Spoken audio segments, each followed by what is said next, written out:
یہ کہانی ہے ایک ایسی قوم کی جس نے بھوک کے ہاتھوں مجبور ہو کر اپنے ہی اس خدا کو کھا لیا جس کے سامنے وہ سر جھکاتے تھے۔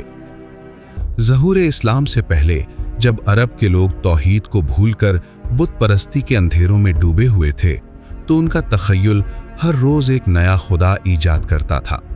پتھروں اور لکڑیوں کی پوجا تو عام تھی، لیکن نجد کے علاقے میں آباد قبیلہ بنو حنیفہ نے ایک عجیب و غریب طریقہ اپنایا۔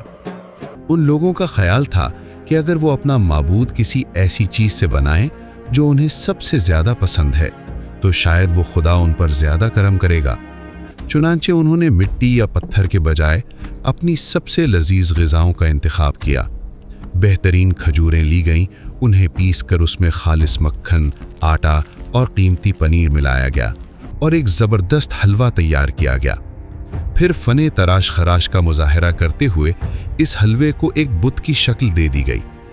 بنو حنیفہ کی عقیدت کا یہ عالم تھا کہ وہ اس لذیذ اور خوشبودار بت کے سامنے سجدہ ریز ہوتے، اس سے اپنی مرادیں مانگتے اور اسے اپنی خوشحالی کا ضامن سمجھتے۔ کئی سالوں تک وہ اس حلوے کے بنے خدا کی پوجا کرتے رہے، مگر پھر وقت بدلا۔ نجد کے صحرا میں ایک ہولناک قحط نے ڈیرے ڈال دیے۔ زمین بنجر ہو گئی، اناج کے ذخیرے ختم ہو گئے اور فاقہ کشی کی نوبت آ گئی۔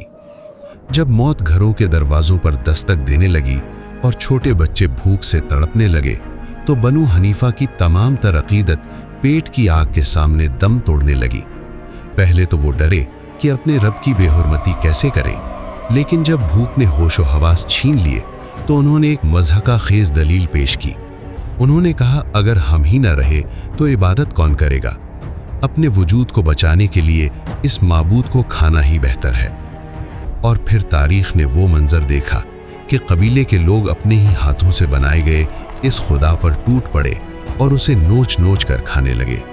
وہ اسے کھاتے بھی جاتے اور طنزیہ طور پر کہتے، ہمارا معبود کتنا سخی ہے کہ آج مشکل وقت میں اس نے خود کو قربان کر کے ہماری جان بچا لی۔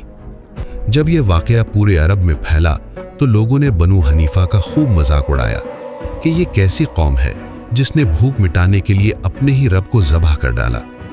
سچ تو یہ ہے کہ جس معبود کو انسان خود بنائے اور خود ہی کھا جائے، وہ اس کی تقدیر کیا بدلے گا۔ یہ واقعہ ہمیں سبق دیتا ہے کہ اصل حاکم اور رازق صرف وہ اللہ ہے جو کائنات کی ہر مخلوق کو پالتا ہے اور خود کسی کا محتاج نہیں۔